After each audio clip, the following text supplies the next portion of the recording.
All right, Ready Player One is based on a book by Ernest Cline. It's Willy Wonka and the Chocolate Factory with 80s nostalgia, essentially. Video games, that's what the book is. It's all late 70s, 80s nostalgia. Video games, TV, movies, music, the whole deal. And it's one of my favorite books of all time, period. To the point where I've read it about 10 times in the last decade that I've had, or near decade that I've had the book. It's definitely a sweet concept. When I first heard the concept, it all takes place in virtual reality. Well, a lot of it takes place in virtual reality. And this is the book came out way before the virtual reality boom hit. And I am going to go ahead and say that the reason the virtual reality boom happened again is because of this book. Because it was not in development, and a year and a half later, you heard rumblings of Microsoft working on their augmented reality stuff. Oculus started as a company. Vive started their shit. PlayStation started their shit. And if all this stuff was in development 8 years ago when the book came out, it would have all came out a lot sooner and would all be a lot better off now. But I really feel like people read this book and were like, we can do that now. We have the technology. We can rebuild it. But that's the premise of the book. It's a scavenger hunt type of deal, Willy Wonka style, but with 80s culture and nostalgia that takes place in 2045 in the future. Yeah, it's funny. Well, I don't know if it's funny, but I just think it's kind of funny that it's where it's set is 2045, which kids watching now, it's not going to be too far for them. Yeah. This almost. I feel like this could be like kids' Back to the Future. Yes. It's Back to the Future and fucking Goonies and Willy Wonka and the Chocolate Factory all rolled up into one. And, I was very skeptical going into this movie because of the casting. When I first saw the casting of the leads, I was like, oh, I don't know, he's too pretty to play Wade Watts. She doesn't really? She doesn't have the right. Yeah, he's just fucking, it's literally, well, Miles Teller's too old for this role, so let's find someone that looks exactly like him and put him in this movie. I don't even think he looks like Oh, yes he does, dude. I wouldn't think he looks pretty at all. Well, he's too pretty for the character. Alright. Yeah. I thought he was kind of ugly. But they did a very good job of. Well, he kind of does look like him. He's Miles fucking Teller, dude. He's mini Miles Teller. But yeah, I really was skeptical, and then right away, they got out in front and were like, "Hey, this story is not a 1-to-1 adaptation of the book. We're gonna keep the vibe, we're gonna keep the ideas, and we're gonna change things around. So don't go in expecting a 1-to-1 adaptation of the book." And that also had me worried, but at the same time, the stuff in the book, like the recreation of war games and the recreation of Monty Python and the Search for the Holy Grail, and some of the other stuff that they do in the scavenger hunt in the book would not work here. Oh, really? Yeah. It wouldn't play well. They use a sequence in the movie that kind of has the vibe of the war games and Monty Python thing I'm talking about, and we'll get to it. And that works because they approach it a different way. They're not having to recreate scenes from that movie. They're trying to do what they're doing in the context of that movie. But the best thing they could have done is get out in front and say, "Hey guys, this is not a 1-to-1 adaptation." That way I didn't go in like this. Well, you kind of have to not have that either. But there's movies that have done that and done it well. Like the Harry Potter ones do as close as you can get to direct adaptations. I get what you're saying. Okay. But them getting out in front, like I said, I didn't go into the theater like this. Being tasked. Yeah. Impress me, motherfucker. Yeah, I didn't go in that way because they got out in front and said, "Hey, that's not what this is." Yeah. I have a question before you get too deep. So, the Oasis. You keep saying scavenger hunt and all that stuff. Yes. What was the Oasis itself even just like a game without the scavenger hunt? Because I always got the impression it's like, oh, this is kind of how people play game, or this is our world and we do everything in it. Yes. That it existed without a scavenger hunt. Second Life, the movie. Yeah, it's Second Life. Okay. It's people existing in a virtual world, doing everything from jobs, school, gaming, everything. Really cool. And that's what they nailed that perfectly. I just want to make sure I didn't interpret it wrong. No. Because I'm like, oh wait, so did the whole thing exist just because it was a scavenger hunt? No, Yeah, it existed beforehand.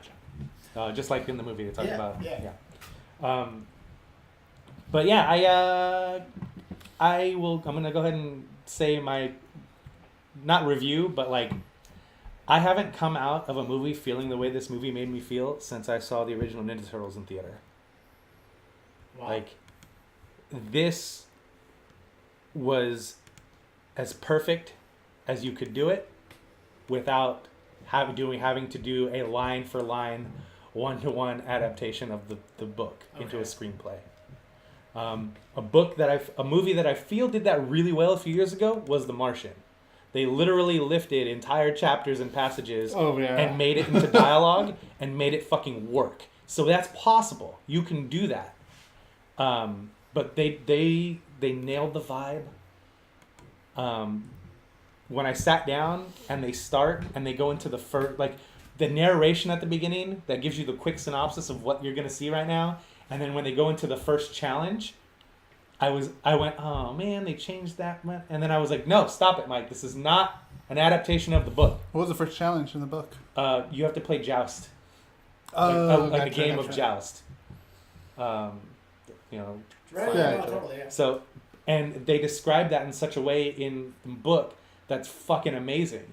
But then once the race start and Burnout being fresh in my mind, I was like, oh shit, this is basically Burnout. And like, I love that the cars they used, that the IOI people were using, look like the fucking Hunter Civilian in Burnout that chases you in the Mark Men events. Some of the things I caught right away, obviously it was on the screen, fucking H driving Bigfoot was fucking dope, because I used to watch a lot of monster truck stuff and Bigfoot was like the shit. Artemis driving a light cycle. I thought it was the Akira Well, bike. it is, but it also has the light cycle type stuff on it. But yeah, it was a mashup kind of thing. Parsifal driving the DeLorean. DeLorean. The 88 special. Yeah, the 88 P12 special. 88 special. Couple of things I noticed right away. Did you guys notice Christine in the race? I didn't notice that. Okay. Did you catch it? No? So they did a lot of really cool shit. There's a lot of Stephen King, I realize right now. Oh my god, yeah. But yeah, that race, that opening thing, I was like, oh, this kind of feels like Burnout in the way the crashes are. And there's fucking barrel rolls and jumps and crashing through shit. I had that idea too. I was like, okay, I can handle that they've changed the events and the structure. And from that point on, once it started, like, I got completely sucked in. And it, like I said, man, like, there was, you know how you talk about, like, when Annie hears the score for Star Wars or for Jurassic Park, like, fucking gets choked up. She feels it. You fucking feel it. This movie did that to me so many fucking times, where it was just like, it wasn't like, it was a feeling of nostalgia for something that's been out less than a decade. And the fact that they didn't prey on a lot of the 80s and 70s and 80s stuff as nostalgia, it was really weird to have that feeling. Like, that kind of heart swelling, like, oh, fuck, man, I'm getting misty feeling about this movie. I haven't felt, like I said, I haven't felt that way since I left the theater after seeing the first TMNT movie in 1990. It's crazy. Yeah. I fucking loved it, man. It was so good. So how different? You keep saying not a one-to-one adaptation. I got it, but how truly different is it from the? It's different, man. Like, okay. Not in a bad way. No, not in a bad way. Story-wise, There's stuff. or- The main idea of the story is the same. Okay. It gets across. Yeah. Okay. Nolan Sorrento being a fucking gigantic douchebag, trying to take over the Oasis, trying to make it, monetize it, like, that is dead on. Yeah. That guy's an awesome actor, by the way. He's in Bloodline on Netflix. Okay. He's amazing. He was fucking That's where perfect. he's from. I was trying to figure out where the fuck He was that perfect dude to was play that from. character. He's amazing. As soon as I saw him, I was like, that's Nolan Sorrento. That's fucking Nolan Sorrento right there. Yeah. He was a brother, huh? Yep. They changed a couple of things, big things that happen in the book, not for the better, but they're things that if they wouldn't have changed, I would have fucking cried when it happened in the movie. But yeah, man, it's the not knowing that H, because in the book, H's avatar is a dude, a white dude, in the book, Okay. and Wade and H have this relationship similar to what you and I have, like Right. fucking best friends, tell each other everything and anything, Right. and then there's a point in the book when he realizes that she's a girl, where you as the reader are like, holy shit, because they talk about some intimately deep shit that you would not necessarily tell a girl if you knew it was a girl on the other end. Yeah. So, and that reveal was fucking amazing. In the movie also, and they nailed so many things. They changed. Shit, was some that stuff kind of around. spoiler territory? Should I throw up a sign that we're in spoilers? I mean, or? We're probably gonna talk spoilers. Yeah. Okay. Well, I and- just figured maybe we give like we do last time, like our overall, and then get into spoilers. Yeah, and so we can do that now, if you you can go. You know what? I'll stop. Okay. Yeah. You guys. Are you Tell able me. just to throw up that thing Yeah, for I the can. video? Like you just Yeah. throw it up. So yeah, I can. Like I said, I'm gonna stop because I can keep going for another fucking hour and a Yeah. half. So Hey, Bryce. Bryce. You want me to go? Overall. I think you should go. I didn't like it. Really? You're wrong. But okay. Can't say he's wrong, but go ahead. What did you No, like? no. Overall, it was a good movie. Mm-hmm. I enjoyed it. That's very different from I didn't like I it. know. I just wanted to see his wrong. reaction. Okay, but go ahead. I wouldn't say I'm over the wall like you are, Mhm. but I enjoyed it. There's things that I really loved about it. Also things like I didn't really. It was okay. I didn't really care for, but I definitely feel the beginning, at least for me, was a little bit too much. Kind of like in this vein of everything sucks. But then again, I mean, this whole thing I think is about Easter eggs. Mhm. So I mean, you're gonna see that all over the place. What I did love was just the opening of the movie, the way how the camera is basically a oneer, where you see the camera just like going from like him explaining where they live Going in the through that stacks, world. and then like going through the world, and then not only that, he comes out of his stacks or homes or whatever you Yeah. want to call it, and the way he comes down was just fucking awesome, and the way the camera just follows, like I love the beginning of that. Yeah, but there were just too many crash zooms though. I couldn't really get into it. There's some crash zooms in there. I didn't like. No, none of that. Although there was the part where the camera was really shaky, Shut where I up. was like, "Come on!" Just It could go. be because I was sitting a little too close to the screen, but there's this one part where I'm not gonna get into it. But whatever, it was whatever. But yeah, overall, like I dug it. I didn't really know who was in this movie. Mhm. So when oh shit, what was his name? TJ Miller. Well, I know that's his dual. Yeah, when TJ Miller starts talking IROC. IROC, huh? Yeah, like I didn't know it was gonna be TJ Miller, so that Yeah. kind of like threw me off. I didn't. Just while Um, you're on the topic, same deal. I didn't know he was in the movie, but I knew his voice, and then took about like half the movie for Annie and I to figure out. I'm like, who the fuck is the voice of Artemis? I'm like, I know that girl's voice. Like, it's funny because I remember when she was cast. I'm like, oh, I like her. She's in Yeah. Bates Motel. She's a really good actress. But it completely slipped my mind. And so this whole time, I'm like, who the fuck is she? We talked about it too when TJ Miller was cast. Yeah. We talked about him I also. had completely forgotten. And so Yeah, then like Annie figured it out just before the show. Was like, oh, the girl from Bates Motel. I'm like, oh yeah. So I really like her. By the way, she's a good actress. She was absolutely. she was perfect. amazing She in was this. perfect. She was fucking amazing in this. Not only that, like it being kind of nostalgic and everything. Like for some reason, she looks a lot like from Clueless, Alicia Silverstone to me. Really? Yeah, to me, I think she looked a lot like Alicia Silverstone, which I think kind of, I want to say helped. I'm just saying like it kind Yeah. of like fit into like how she looks into this movie with the whole nostalgia thing going on. But maybe not in that picture, but yeah, I don't know if I see it, but that's fine. Yeah. uh, Whatever I gets thought she through. did a fantastic job. The acting in this is fucking amazing. I mean, everyone did a great job. The visuals was great. I feel like you're trying to build it up before you're ready to knock its legs I out. just like I love the like I like the movie a lot, and I'm glad finally Spielberg did something like I kind of like in the past few years. Mhm. It's been I feel like I haven't really seen anything monumental or something impacting. I mean, he's done other stuff obviously, Right, but right. like for coming back to like fantasy, I guess, as I want to say. It's felt I like a enjoyed Spielberg movie that we watched growing up as kids. There you go. I have trouble. When I saw the Amblin Entertainment logo at the beginning, I was like, oh yeah. Yeah. Like it was one of those things that really, I was like, really made it sink in. It's like, oh yeah, this is that. This is gonna be that. And there's no way Spielberg's gonna fuck this up. There's no way. There's no fucking way.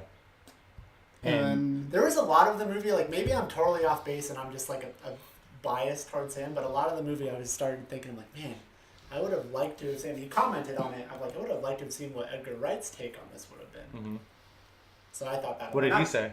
Well, you pointed that out to us. Oh, yeah, that's right. It was like a visual whatever feast that's or right. whatever. and Not that Spielberg was wrong for it. I'm not saying anyone was wrong for it. I'm just like, dang, I would have liked to have seen Edgar Wright's take on it. Because, like, it's not the same, and maybe just, like, the vibe of it, but, like, I kind of sometimes got, like, Scott Pilgrim vibe just from, like, the visuals and stuff of the movie. And so I was like, dang, I would have liked to have seen Edgar Wright's take on it, too. But, yeah, that's all. the guy who played Holiday, did I say his name right? Mm-hmm. Okay. Awesome job. And, awesome fucking and job. if you read the book, he fucking dead on nailed that character. Yeah. And there are cool things. Like, there's a lot of nods to the book without going over the top.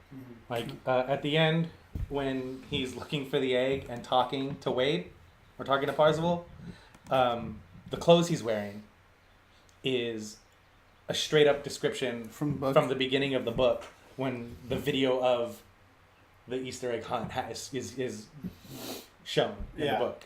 And the same that the kid is wearing, the child version of him in that same scene, is the same clothes that are described in the book. The dance club sequence is that was probably my favorite part. It's not used the same way as it is in the book, but they perfectly recreated exactly what I saw in my head. Right down to the outfit she's wearing and the way she's dancing. They completely nailed what I saw in my head. And they did that with a lot of stuff. They completely nailed what I saw in my head for IOI Industries. That's awesome. Like, IOI reminded me, like the way, and I'm sure it did on purpose, but the way their logo looked like and everything almost kind of reminded me of AOL. Yeah, it does, doesn't it? The funny thing about that, the thing I really dug about that is when you're in Sorrento's office, it feels like this huge billion-dollar company, right? Oh, it definitely does. And it looks that way. It reflects that the way they shot that. Then when they're in the loyalty centers, it looks like fucking Blade Runner. Everything is washed out. Yeah, I can see that. Darker. Yeah. It's everything is blown. The lighting is blown out, and the transition they make when she's in one of those pods and then she gets out and spoilers. Yeah. Okay. I thought you were already gonna have that up. Yeah, I did too. So when she escapes the pod and leaves, like, it looks all gray and drab and washed out. Yeah. And then the subtle change they make from when she walks away from that pod and gets in line with everybody else, everything is vibrant and lit perfectly, and like just the they fucking nailed the vibe. Like, that's what I kept saying to you guys. They can change whatever they want as long as they nail the vibe and the team aspect of the book. That's all they have to keep. And man, did they fucking nail it. Man, they fucking nailed it. I'm glad you're happy with it, man. I really am. Because I'm sure that you would have been upset if you weren't. Yeah. And the journals building, Yeah. that's not in the book. It's not. No, in the book, what they end up having is a USB drive with every song, every movie, every book, all his favorite shit. And that's how they go through all that stuff. Okay. But having a physical building inside the Oasis... It kind of makes sense that way. Yeah, and... So then is the character that Simon interesting. Pegg played, that's not even in the book? Nope. No version of him? Like, that's totally new. Ogden Morrow is in it. in it. And He's not the curator, though. No. The curator didn't exist. There's no curator, because everything they have is on a USB stick. Or an executable within the Oasis. That's a cool... I like that they did That's that. a for the good movie. idea. And the cool thing was, I kept saying, like, oh, Simon Pegg is playing Ogden Morrow. He's going to be fucking great, because there's a point in the book where Ogden Morrow starts helping the kids. Not to win, but to keep it fair. Yeah. To keep the contest fair. And the way they introduce him in the book is fucking amazing. And I kept thinking the whole time, like, fuck, we're only going to see Ogden Morrow in these flashbacks? This sucks. I need more of him because he's such a vital part of the book. And then at the end, with the reveal that he was the caretaker, I was like, you got it. You nailed it. So good. The extra life token thing that happens in the book in an obviously completely different way. But it's one of those things where when he gets the coin, you don't know what it's for. Similar to when he gets the coin in the movie, you don't know what it's for. Mm-hmm. I knew what it was for. Because the whole time I'm like, the end sequence of the book, as well as this movie, better hinge on him having that extra life. It better. Because if it doesn't, it's kind of ruined. Yeah. You have to think all hope is lost. You have to think that in order for that to work, that end to work. And when he first goes to the building of the journals, I went over to Alexis. I go, if he gets the extra life token, it's going to happen here. It's going to happen in that world, in that building. Uh-huh. And she goes, oh yeah, that's right, the extra life token. And then has she read the book too? She listened to the audiobook with me. Okay. So she's read it basically. Gotcha. Because it's an unabridged version. It's right. 100% what's in the page.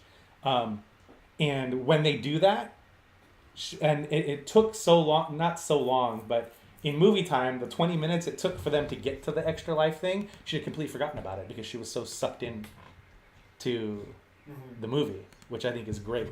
And immediately I was like, there it is. This is going to be fucking great. I can't wait. And then they make the point to talk about the Cataclysm bomb and fucking Zemeckis Cube. The Zemeckis Cube. I love that part. So good. That's why I like that whole dance sequence. Yeah.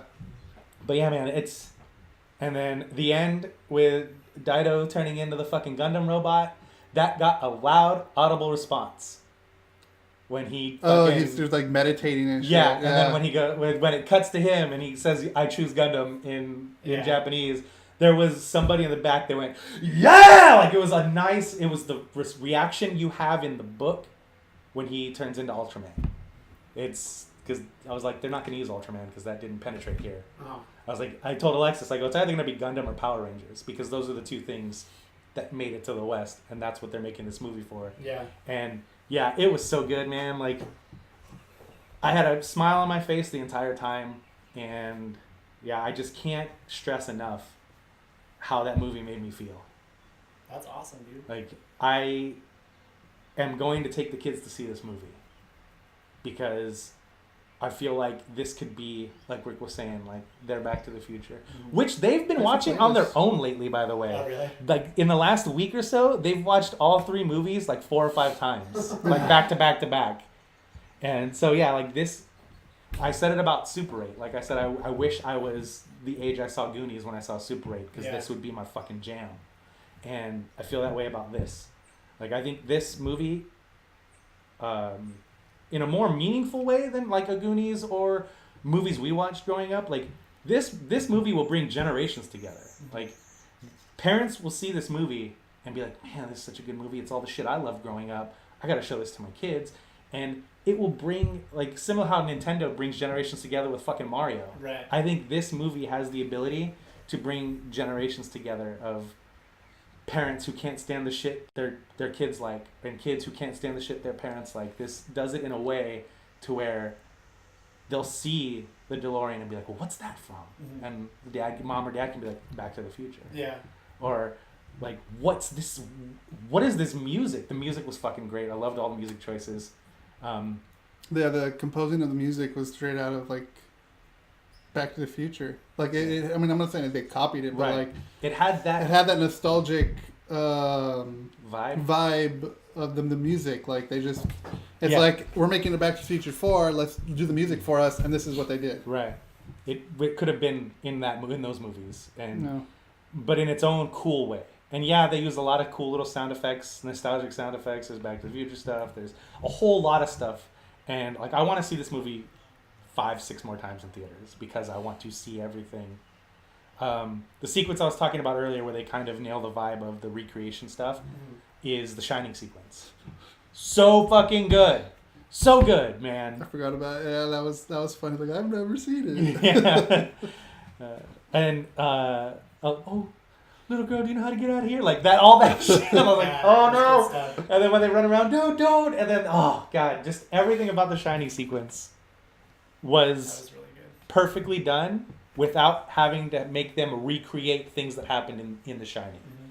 Because a few of the tests in the book hinge on them recreating something. Mm-hmm. Like one of the first things you have to do is you literally have to recreate the opening scene from War Games. You have to do Matthew Broderick's dialogue Oh wow. in the scene from War Games.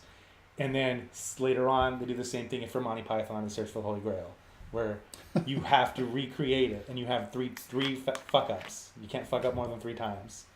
But yeah, it's really, So the Shining really cool. part wasn't in the movie No, the book. no, not at That's all. interesting. Huh. God, it looks so good. It did, right? Like once they got in there, like it felt like I was actually watching The Shining with Yeah. the people inside of it. Yeah, that's what I mean about like the way they nailed the look. Like I said about the loyalty centers, where it felt like Blade Runner. It felt dirty Yeah. and grungy and fucking muted, and then everything else in that building is so pristine and clean and bright. And the way they describe the real world in the books is perfectly nailed in the movie. Also, the stacks look so cool. That's exactly how I pictured them. They had something to work off because the paperback The paperback cover has the stacks in it, and like it looks just like that, man. You guys really need to read the book. You really do, and not because the book's better or the movie's better or they have to compare and contrast. If you like the movie, you'll like the book. If you love the movie, you'll love the book. And I was so happy that you said like Annie had no knowledge of it going Yeah, she knew in nothing. and walked out really liking it. Yeah, she liked it a lot. She needs to read the book. She'll fucking love it. Yeah. But yeah, man, it's as perfect as it could be. There's there's nitpicks.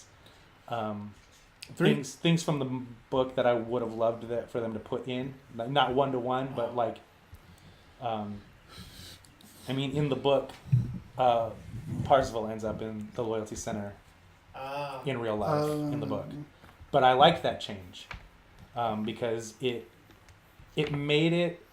So the book is all about like he's the main character, but it is a team fucking story. The way they did it in the movie made everybody, that group of 5 people, feel just as important as one another. And you feel that in the book also, but it definitely, it's H, Parzival, and Artemis in the book that are seen as the most important nucleus. Dido and Show are there, but Yeah, I was gonna ask. they're there, and they play very similar roles as their characters in the book. And Like he's an 11-year-old. Yeah. he's very young. Yeah. Yeah. And so it's That's like fucking- ninjas don't hug. Like that shit. Yeah, I is was like, funny, give me a right? hug. And like, yeah. But yeah, man, I loved it. I could talk about it. I could go over every line in the movie and tell you how awesome it was, or what I did and didn't like about it. When the war's going on, and like Artemis sees it happening in the real world, and you see like the kids running together and fighting, and then it cuts to the fucking Oasis and there's Ninja Turtles, and it cuts back out and there's groups of guys running with guns, and then it cuts back in and it's Master Chief and Halo and Tracer from Overwatch and like fucking Mecha Godzilla and god damn it, For a second, For a second, I thought Nolan. Where's his name? Nolan Sorrento. Yeah, I thought he was gonna turn into. For some reason, I thought it was gonna be the Dragon Zord. Yeah. So But I then thought it was Godzilla. I'm glad it was Mecha Godzilla also, but yeah, that's out of the Mecha Godzilla's in the book also. Oh, it is. Yeah.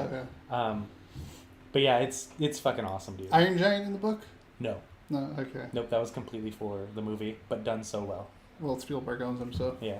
I love Which I thought, that was like activate Iron Giant. Yeah. It's like, I got cool. super hyped about that stuff, man, and I'm gonna go see it again, and the kids are gonna go. I'm gonna make them watch it, and I'm trying to get them to listen to the audiobook also. Oh yeah. Yeah. Cool. Just because, yeah, there's good stuff in that book. But yeah, I think Michael will love the movie, especially when it opens up and shows fucking Minecraft. He'll lose his shit. Yeah. I'm sure you will. That's funny. Yeah. Michaela right now is super getting into like because it's hot again, 80s and 90s nostalgia stuff, and this movie is all over there. Mm-hmm. And I think she'll really enjoy the love story aspect of the movie, Mm-hmm. which they did and didn't flesh out more than is in the book. I love the way they introduce you to Artemis at the very beginning in the first race, but at the same time, in the book, they build her up and build her up and build her up before he meets her. Right. And it's like she's got the most popular blog in the Oasis that all it talks about is James Halliday stuff, and like they build her up to be like this quote resistance icon in the Oasis. Uh-huh. And I think it's cool that they took that from in the Oasis and brought that outside the Oasis. But in the book, like he doesn't meet her in real life until the very end of the book. Oh wow. But they did it quick in the movie. It was like halfway through, so it wasn't quick. It was a 2 hour and 20 fucking minute movie. It could have gone on for another hour for me, and I'd have been happy. Like it just was. It was everything I wanted it to be that I didn't know I wanted it to be. Yeah. Well, that's good. It's fantastic. Did I give my opinion yet? Go for it. I was just waiting for the proper time. I thought the movie was really fun. Like, the movie is a lot of fun. I don't really have like a lot of complaints. Like, I did enjoy the movie. I think fun is the word that I keep coming to. Yeah. If I was going to complain, not that I have to complain. The only thing for me that I felt like was, and I think this is a casualty of me having not read the book, and I don't really know what the movie could have done differently, but for some reason I didn't feel like they made me care about the characters enough, for me. Mm-hmm. Like, for me, I felt like it should have felt more impactful when they're first meeting the real people behind the avatars. Mm-hmm. And as someone who hadn't read the book, I didn't like feel that holy shit moment that I'm sure I probably would have felt having all the knowledge in the book. Mm-hmm. And I don't know what the movie could have done differently because they do kind of intro stuff all in the beginning, but that's one of the things. I wish I cared about the characters more than I did. Not that I didn't care about them, but I didn't feel like I got to build a relationship with them. And parts that I know that were supposed to be like moments for me weren't. Mm-hmm. You know? But I did think the movie was fun. I don't know how you feel about that. That's I guess a knock for me. But again, I think if I read the book, it would be completely different.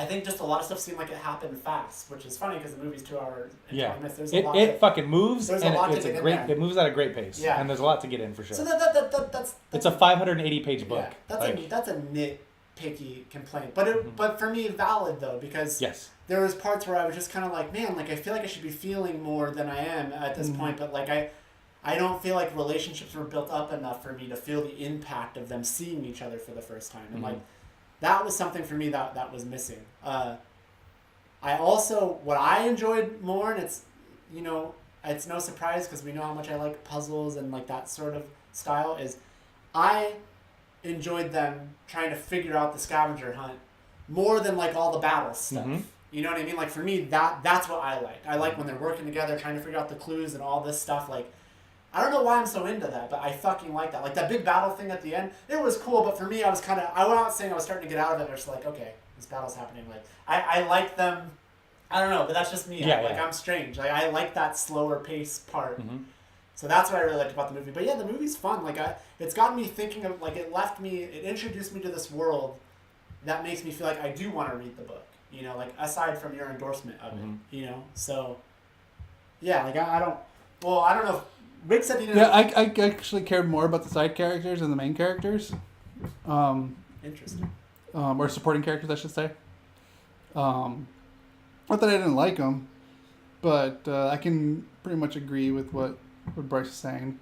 Like Artemis, I probably cared more about Artemis than Parzival, right? Parzival. Parzival. Can't say his name. Troy But like, it doesn't mean I didn't like the movie. Like, I still enjoyed it. You said you didn't like the movie though. No, I know. I'm just trying. Honestly, I kind of didn't want to like the movie just so I could like argue with Mike I could about punch it. him in the face. Yeah. 'Cause that's how that would have devolved. Yeah. But I would have kicked you in your little Yeah, fucking. but you're holding back. You gave implications last night when you boxed me. Yeah, but You that's thought what the I movie do. was okay. I don't know. I don't believe you. I think you're holding back. No, I'm not. Well, no, I'm not. So you now you love the movie. I wouldn't say I loved it, but I still liked it. Okay. Yeah. Like three key scenes that I really enjoyed. The dance part of it, and like the whole where they find out who he is. I love that part. I love when he figures out how to find the first key, and he's just driving backwards, and you see all the things going on, like the race above you. Yeah. Like that was probably my favorite scene out of the entire movie. I don't know why, but I just love that scene. Because it's like it's like finding something. They could have easily copped out and showed him just going through a tunnel, but they showed you everything that was happening. Yeah, exactly. Yeah, exactly. And like that. Oh, and the third scene was The Shining. Yeah, so good. Yeah, that was so good. The Shining, the dance sequence, and him just driving backwards were like the most pivotal parts that I enjoyed about the movie. I love that the final test was the hidden room in an adventure. Because they talk about that at the beginning of the book. Like, during the video that everybody sees announcing the contest, he talks about how, this was the first Easter egg ever in video games, so I've implanted my own Easter egg. Yeah. That was interesting. But in the movie, they don't talk about adventure until the very end. And when they get to the end, I nudged Alexis, I go, the final thing's going to be adventure, it's going to be fucking sweet. And it was, and him playing the game and explaining why the IOI guy just fucking died in the game. Like, that whole sequence is out of the book, but it's explained at the very beginning of the book, and you don't go back to adventure. Adventure is the touchstone for why he's doing the scavenger hunt. Gotcha. And not the linchpin of the scavenger hunt. So yeah, like I said, I think the movie was really fun. Like that. My complaint is what I said.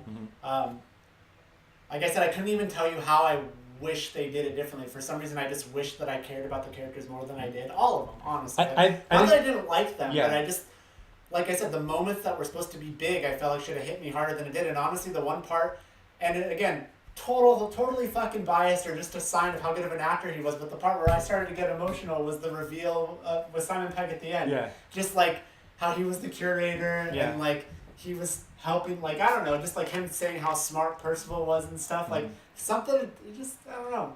Really good. Yeah, like that got me. So your complaint about the characters is completely valid, and it's a double-edged sword. Because you go into this movie and you take a lot of time to build up characters and relationships. It could feel too slow and people would complain. Right. You're treating us like idiots. We read the fucking book. We don't like. So I, as somebody who's read the book, I completely love that it's like, oh, these are my guys. Right. I know my guys. These are my guys. And as somebody, if I hadn't read the book, I see exactly where you're coming from. Yeah. It's a double-edged sword. It's hard to find that middle ground for that, man. Right. Especially when it's an existing IP. If it was something that wasn't existing and they came up with characters on their own, I think it would have been easier for them to interject getting to know the characters more than... Because you don't want to do wrong by the characters, and you don't want to do too much and piss off the people that already know the characters. Yeah. They needed to find a better middle ground for sure. But as somebody who read the book, it was like, oh, there's my guys. Right. Two other things. That bomb that kills everyone, that's like the fucking dick move for someone to do, which is something I probably would do. Also, another sequence I enjoyed too was when they were running out of weapons and they kept throwing weapons to him in the DeLorean. I thought that was cool. And then it was funny when they give him the Chucky doll. That was awesome. Yeah. That was awesome. That was awesome. Is Chucky in the book? No. And then you go back into like the IOI and like all of them just turn red. Yeah. That was pretty good. So it's funny. I know. I could. Did you get your skin sanded off? Is that what you're complaining about? Okay. It's so weird. Like, I don't, because you never really told me a lot, but for some reason, just watching the movie, like, the movie does a good job of getting me into the world. And it's like I could sense that there's a lot that happens in this world, which I think is why it bummed me out that I didn't get more into the characters. Yeah. But like immediately I was like, man, like in the same way like how we were just talking about Burnout earlier, and sometimes like, when we've played, we talk about, when you and Ben and I were playing the other day, we're talking about, man, like, it's so funny how sometimes we're just doing the same thing over and over again, and you kind of forget that you're even doing it. Yeah. It's almost like muscle memory. We're in the game. It feels like that, It's almost like we're in the game. And, like, immediately I was like, man, like, it would be fucking awesome if something like Oasis existed. You know what I mean? Like, Second Life. Immediately I was just like, I want that to happen. Like, Yeah. because there's nothing, there's not a cooler feeling to me than when you get that sucked into a game. Like, because I could even get that way even though I'm looking at a TV and I'm sitting on my couch and I know that to the left of me is my drink in the real world. Yeah. But there's some games that I get so sucked into where, you know, that's what I like about Monkey Island and all the games or Burnout, whatever. Like, I like getting sucked in. And so to actually, like, if the technology gets to that point where it does feel that real and, like, we do have these things where we're walking but really without going anywhere, like, I'd fucking love for that. Like, I felt like, I was just like, dude, can you imagine, like, us all meeting up? I don't know, just thought it would be so awesome. And if it got to that point where it felt that real. So I got... Like when we tried to do that in PlayStation Home, but it just was a Yeah. garbage Right, thing. But we exactly. tried. They've tried things Tried like it. this before. Or it's like GTA, like sometimes GTA is like, let's go to yeah. go to the Yeah, house meet me or at my whatever. apartment. Yeah. But like for it to get to that point, like how it is in the movie and the Oasis, like I felt myself longing. So I'm like, man, I want to. I was like watching. I was like, I want to do that. You know, like I thought that was cool. So I could see myself really liking the book to getting more of the stuff. You go to school with Parzival in the book. You see what that planet in the Oasis is like. You see a bunch of other planets in the Oasis that they go to. There's a vector world that's all 80s arcades, and there's a bunch of other stuff. The world building in the book is fucking great. Yeah. So jumping off of what Bryce just said, how he says he wants to, waiting for that moment. This is a question thrown out to you guys. Rick's Avatars. Like, well, in my garage right in now. In my garage. Won't believe it, but yeah, I have a prototype. If that existed, your avatar and your car or vehicle, what would that be? This is just like telling me. I know. Nope, what would it be? Not doing it. The avatar would be what I do for every video game where I can create somebody. I figured it would be as close to me as possible. Be a little less fat, have a little more hair. That's about it. And I would be wearing clothes that I like, Marty McFly outfit or things like that. That's what mine would be. Right. I don't fucking know. You don't have to pick one. No, I'm just saying. Gun to my head right now. I'm gonna be Pennywise the Clown and fucking terrorize your ass. Just follow you around everywhere. I have no answer. Yeah, and car. Or any vehicle. It doesn't have to be a car. No, it would be the P12 track package from Burnout. Oh. All right. No vehicles? Which assortment of vehicles? That's basically a Lamborghini Countach. Since I'm going to be Pennywise the Clown, I'm going to be in a car that's way too small for me and just have this little horn and follow you around. Or you could be Sweet Tooth from I was just going to say that. Just have the Sweet Tooth vehicle. Live, what's your answer? Because you got it. Actually, no, I don't. I would be Buffy. I would be Buffy. No, he would not be Buffy. He'd be fucking Willow. If he was anybody. No, I'd probably still be like going around with you. I'd probably still have myself and like dress as like either Jack Bauer or Malcolm Reynolds from Firefly. But my vehicle would most likely be Kit from Knight Rider. Okay. Because I even drive Kit in Burnout. Yeah. What is it supposed to be, Kit? The Nighthawk. The boost. Not Was it yeah. Nighthawk? It's the Legendary Cars pack. It's basically a GT concept, but it's got the lights on it. I know the one. Yeah. So how close is the ending to the movie to the book? Is it spot? Pretty spot on. Which part? The battle or the? No, like the ending.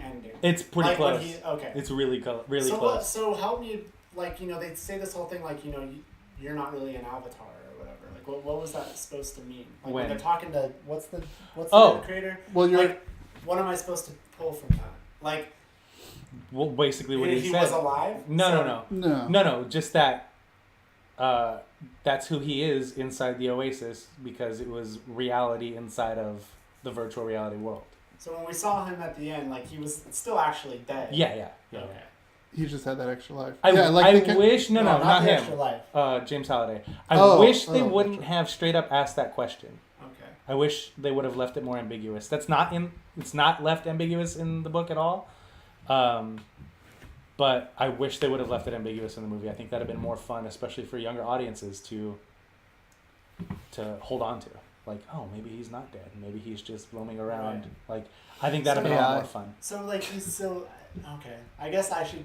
So, but he's talking to him and he's responding to questions that he didn't know he was going to get asked. I mean, that's just something I'm Very- supposed to suspend my imagination. Very sophisticated AI is Very built sophisticated for AI. like that's kind of what they chalk a lot of stuff up to in the Oasis in the book is like it's this very sophisticated world that's been developed on and iterated on over the last 25 years Right. of it being out.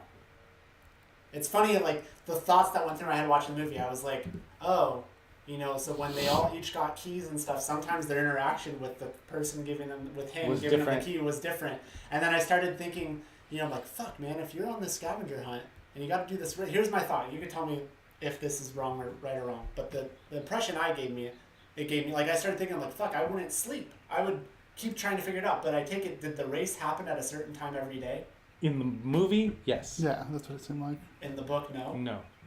Like I would tell you, if this was a real world thing, I'd be like, fuck, I can't sleep. Like Mike's gonna fucking find it. Like Rick's gonna fucking find it. Like I need to stay awake. I need to figure out. Like you know what I mean? That's touched on in the book. Okay, because that crossed The my mind. endless cycle of hunting. Right. But then I kind of like in the movie. I like where it's like, oh, okay, well, you can relax and unwind for a little bit and think about it. The race happens at 2:00 every day or Right. whatever. But so the Shining thing that they do and then the adventure thing didn't have times. That was just a free for all, go, go, go. That's why. So in the Shining thing, when she takes the leap, they get bounced out of the instance. Yeah. That's why, because it's an individual instance, and like in the book, all of the challenges are individual instances, and if you show up as a team, the moment somebody starts the challenge, the others get bounced out, and you have to go back in to your own instance, kind of like an MMO. Okay. So yeah, it's great, man. I love it. Love it. I'm gonna go see it a bunch more times. I'm in the process of reading the book again. And then the other thing I take it the book probably talks more about that relationship that he has with his aunt's boyfriend or whatever. Is that? So the trailer he lives in the book has 12 people living in it. It's not just his aunt. It's a bunch of other people, and they don't go too deep into that stuff either in the book because it's not about them. Which, in the book, when they blow up the stacks, it's not as powerful as it should be because he's talked about so much how he doesn't care about living there. He hates living there.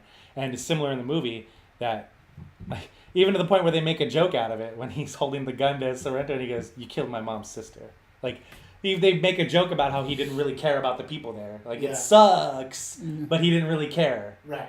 But yeah, there's other stuff in the book that you fucking care about when it happens that they left out of the movie. And like I said, I'm glad they did. Because if they would have put it in the movie, I'd have been crying in the theater. Not out of sheer joy of experiencing it like I almost did a few times during the movie. But like, yeah, motherfuckers. Has there ever been talks of there being like a sequel book? No. He wrote another book called Armada that's not a sequel. But I also genuinely love that book. And it got optioned at the same time for a screenplay at the same time that he sold the rights to the book. And it took like another year and a half for the book to come out because I think what I kind of gather is that he restructured a lot of the book so that the screenplay adaptation wouldn't take as long as Ready Player One did. Gotcha. Because the book reads like a movie. Like there is a very, like, and all books do this, but there is a very distinct first, second, and third act of the book. And I think it's like 350 pages. It's not way shorter, but it's shorter than Ready Player One. And it's definitely more concise, but still builds the world really well. Mm-hmm. And yeah, I love that. I love that book too. And I hope this movie does really well because I want that book to be made into a movie too. Because that book is fucking ready for prime time to go the way it is. They, like in the book for Ready Player One, like he's like, fuck it, I love all this shit. I'm gonna make references to all this shit I love. And when they do the movie, they had to change a lot of that stuff because you couldn't get the rights. What I did like, though, was during the credits, it's like, thank you to Sony, Paramount, Universal. It's like they went and got a lot of stuff that's not under the Warner Brothers banner to be in that movie, which is crazy. Yeah. And, like, it's the closest we've gotten to that ever in movies is Roger Rabbit. That's true. Oh, my God, yeah, that's true. Of studios working together that are on complete opposite sides of the spectrum when it comes to business, working together to be a part of a bigger thing. Mm-hmm. That was, of course, before Disney bought the rights to Roger Rabbit, but they quickly bought the rights after for all that. So yeah, man, like this is the kind of the closest we've gotten to all these different studios working together to make a good product. And I think that if Spielberg wasn't involved, it wouldn't have happened that way. Oh, there's no way. It would Even if happen he was, that way. even if, because at first Amblin was just going to produce it. He was just going to be Yeah, he wasn't a going to direct. producer.